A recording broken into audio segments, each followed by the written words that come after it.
Hello students and welcome to lecture 2 of the engineering mechanics.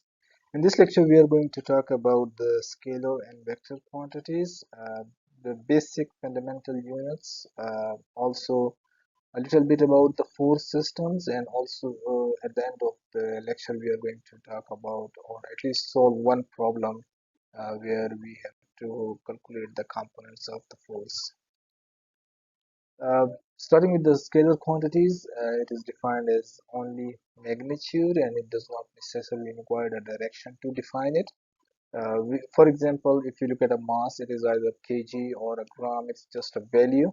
It does not need any specific direction. Similarly, temperature is either Celsius or Fahrenheit, it's just a value, a number, which is a magnitude. It does not need a direction to define it. Moving on to the time, energy, same case. When we come to the speed, it is the distance over time. So distance can be in circles, it can be a very curved path, it can be like having a lot of turns. So it's total distance divided by the time taken to complete that distance. So it does not necessarily define a certain direction or one specific direction. Similar case with the length, so it is a value. Length, it can be meter, it can be in kilometers, but it does not necessarily say that it is either straight length, it is either in a specific direction the length. So it's just a number. Volume, density, power, these are actually the same things. And then you have pressure. Pressure is usually applied in every direction. If you look at the football, so we have a air pressure, or the pressure is actually applied in all the direction or towards the walls of the football. So it does not have one specific direction. So we also include this in the scalar quantities. When we come to the vector quantities, they are defined by a magnitude and they necessarily needs a direction to completely define it. And then you also need a point of application for a case of forces where we actually show that it is the force is applied at that specific point. But it is not the case in all the cases. So if you don't define the point of application specifically, you still will have a vector quantity which requires magnitude and direction.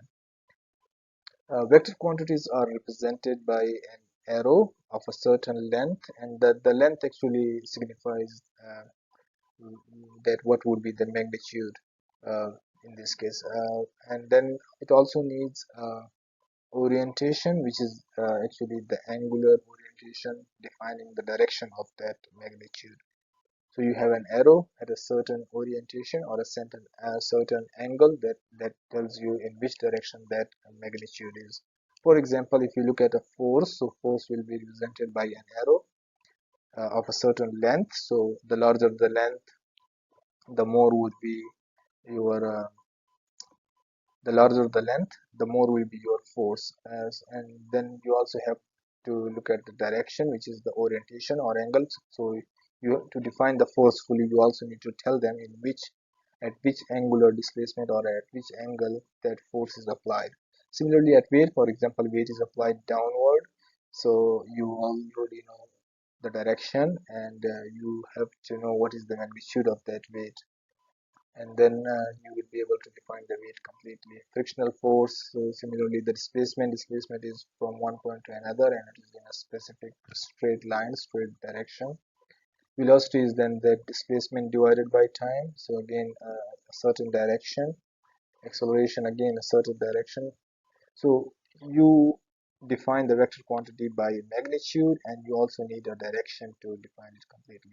In case of forces, we also have to mention at which point it is applied.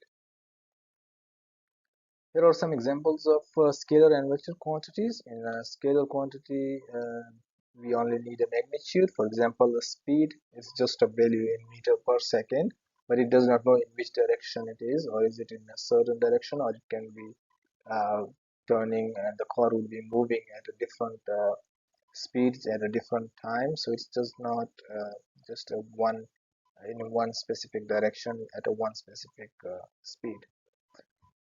Similarly, the mass, it does not need a direction to define it, the volume, the time, so these are scalar quantities. If you look at the vector quantity, it's the same car, but now it shows that it is moving in this specific direction, so that would be our velocity. When you define the meter per second, which is the magnitude, and you also define in which direction it is, then it becomes a vector quantity. Now previously it was a mass, the apple was a mass, but now you are actually mentioning that the mass is having an acceleration in this direction, which actually becomes a weight, and that weight you have to define the direction. Once you define the direction, then it becomes a vector quantity. Again, frictional force, so you actually tells in which direction the friction is applied, which actually helps you make it the vector quantity rather than scalar quantity. Moving on to the base units, SI base units, where we have total of 7 base units, including time, length, mass, electric current, temperature, mole, and the luminous intensity. So seconds, this one we will be using a lot in this course. We will also be using the meter, which will be the length, and we will also using the mass, either in grams or kilograms. So these three we will be using in this course. The current, which is represented a unit is ampere, the temperature amount, which is mole, and then luminous intensity, which is candela. These four we will not be using in this course. So we will be only using the first three. These units are used to derive certain units. So these are called derived units, where you can see the area is derived from just single length. So it is in this case now meter square. Similarly, the volume is cubic meter. Your density is again derived from the mass and from the length. So all these units are derived from our base units. A very simple force is represented by usually a vector notation f, and graphically it has a magnitude of a certain length, and then it also have a direction. So it would be like applied at a certain angle, and then we have to tell it at which point it is applied. So there is the point of application that we talked about previously.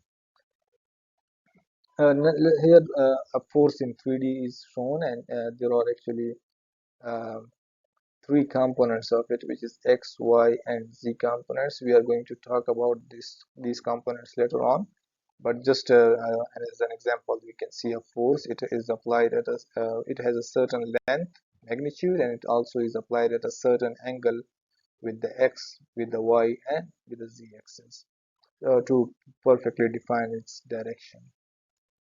Now let's look at a force system where a group of forces are acting on a single body. You see there is F1, there is F2, F3, and F4 applied on just this one body, and these forces, each one have a magnitude, each one have a certain direction or angular displacement that which they are applied, and then each one have a line of action. So if we see these dotted lines, these are the line of action of these forces. It is usually just in the same direction through which the force is applied. So these are the line of action of all of these forces. And then you have point of application. So for example, for F1, the point of application is this one. For F2, it is applied at this specific point. F3 is applied at this specific point, and F4 is applied at this point. So those are the point of application. But there are two new things in this case. We have one line of action, and then second is the point of application. And this whole system or multiple forces applied on a single body, because of these line of action, can be represented as this case. So we have just one point, and we can see because of this line of action, F2 is coming here, and then you can represent F1 applied here, and then F3 would be because of the line of action. So it is merging all the forces at this specific point because of this line of action. So this is kind of what is called a system of forces, where you have magnitudes of forces, you have the directions of forces, and these forces applied on a specific body. This is what we call the system of forces. Uh, these forces, for example, we look at this one blue vector F. It is applied at an angle of 30 degree with the x-axis. This can be divided into two components. One is the horizontal component, one is the vertical component. So the horizontal component will be the adjacent to the theta, and vertical component will be the opposite one to the theta, or to the given angle or to the known angle. Okay, and to calculate the horizontal component, because this component is adjacent to the theta or to the known angle, so you would just use the formula of cos theta. So the magnitude is total f, angle is 30, so this component would be f cos of 30, and then the perpendicular component would be your f, because it is opposite to the angle, so this component will be calculated as f sine of 30. So the adjacent is cos, opposite is sine. Okay, that's how we split this one force into two forces, which is the horizontal and vertical component. This is the x component, this is the y component, which should be here, because the force is applied here, so one component will be applied here and the second component will be applied here. All right.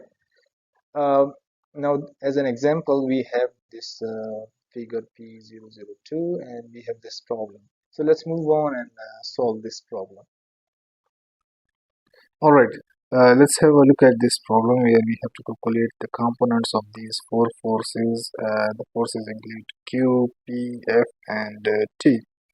Also, these forces are applied at a one point with the multiple angles. For example, Q has an angle of 60 while T has an angle of 20 degree with the vertical axis. But for other two forces, that are F and P, the angles are not given straightforward, but small triangles are mentioned here, which will actually help us calculate the angles with the x-axis. For example, this triangle with the P, this will help us calculate this x-axis angle, and then the second triangle will help us calculate the angle with the negative x-axis. Alright, let's start with the first force, which is Q, and to get the Qx is negative, as we can see in this case. It is in the direction of negative x-axis, where the other side is the positive x, and then downward we have negative y, upward we have positive y. Now for Qx we have negative 200, and the angle is adjacent to the x-axis, so we will use cos theta, and we will get cos of 60 degree. So let's see what it is. Let me open the calculator. It was 200 cos of 60 degrees. So we got 100 pounds. It is negative 100 pounds. So let's see. This is the first force we calculated. Now let's go on to the second component, which is y. It will be positive because it is in the positive y direction. Okay, and it is opposite to the angle 60 degrees, so we will use sine theta to calculate it. Alright, so it will be 200 sine of 60 degree.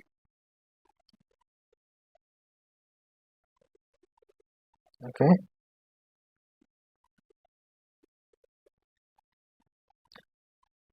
so we got 173.2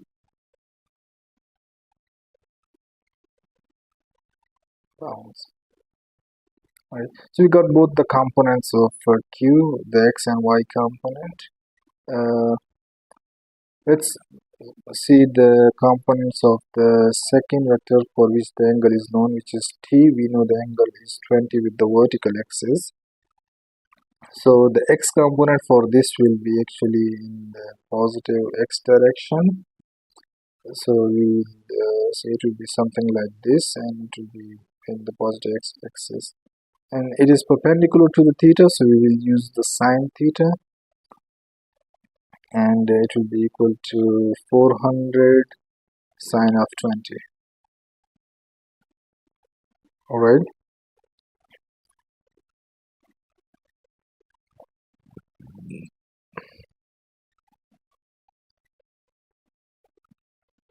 Okay, we got 136.8.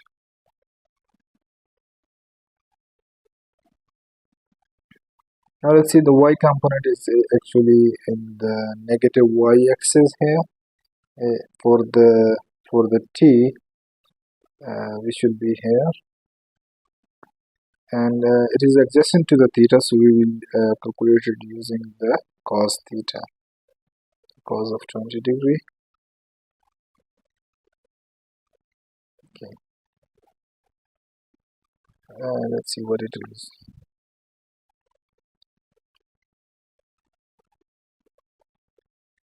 Alright, so we got 375.8. Alright, so we got the x and y component of the t vector. For these two, for q and t, the angles were known, but for the other two, the angles are not known straight away. So what we need to do is use this triangle to calculate the angles first, and then from that we can go on to calculate the components.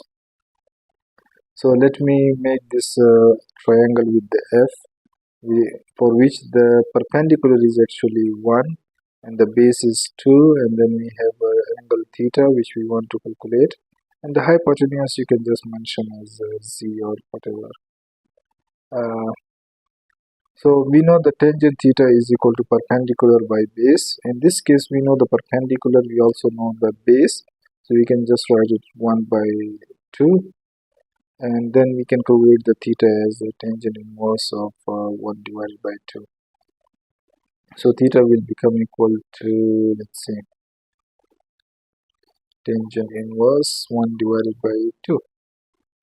So we got 26.56 or 26.6 degrees. Alright, so that's the angle, that is this small angle that we calculated, and it is equal to the angle with the x-axis because these are alternate angle. Let me zoom it in so I can it is much clearer. So we calculated this small angle theta, and it is alternate angle to this one, so we actually calculated this one. These two angles are equal, similar. So now we know this angle theta, which is actually 26.6 degrees, and now we can go on to calculate the x component and y component, where x component and y component both will be negative in this case. So our course is 448, f x will become equal to 448, and because it is adjacent to, the x is adjacent to the theta, so we will use the cos theta. Okay,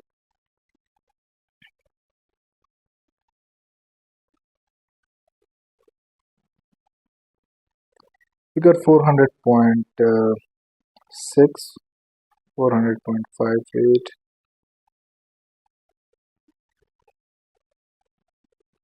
Let's see for the fy, which will be negative, because the y component, it is in the negative y direction, so we will use negative. Also the x is also negative in this case, so let's put that as.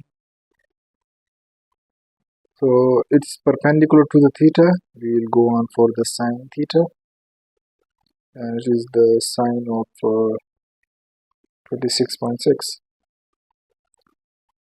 Let's calculate it.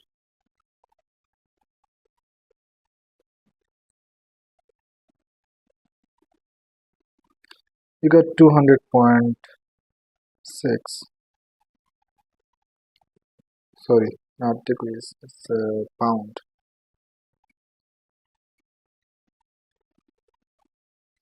We got both the components of f. We are left with the one vector, which is p, and we know the triangle for that. So first we need to calculate the angle of p with the x-axis.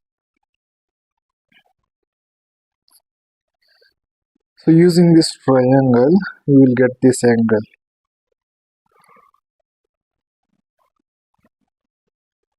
Okay, x and y component both are positive in this case. Let's see. Redraw the triangle. We have the perpendicular 3, the base is 2, and we want to calculate this angle theta. So tangent inverse of 3 by 2 or perpendicular by base will be equal to the theta in the similar case that we did here. So that will give us theta. So theta is equal to, let's see, calculate.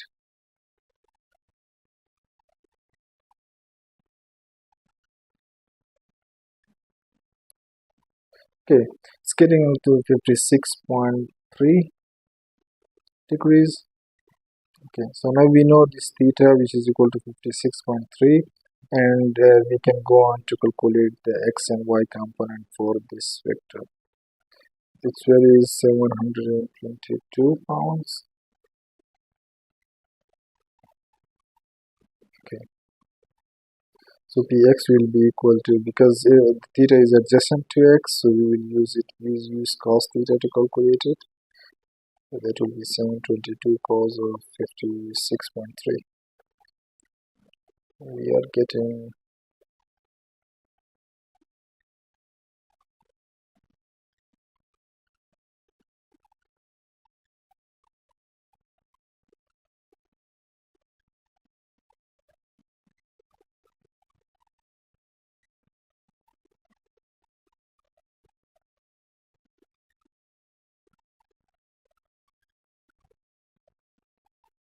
okay, so for the y we use sin theta because it is perpendicular, and we got sin of theta, we got 600.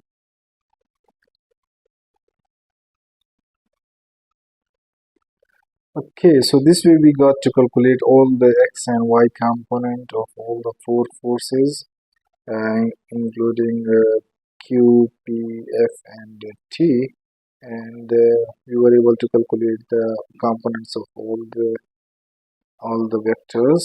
But make sure your signs are correct. Just double check once again. So for each vector, just double check the axis. So for the P, we have the positive x, we have the positive y. Okay, so both are positive. For the Q, our x-axis is negative, and then for the qy we have positive because it is in the positive y direction. Similarly for the t, our x-axis is positive and y-axis is actually in the negative y direction, so that will be negative. And for the f, we have the x as negative and y is also negative.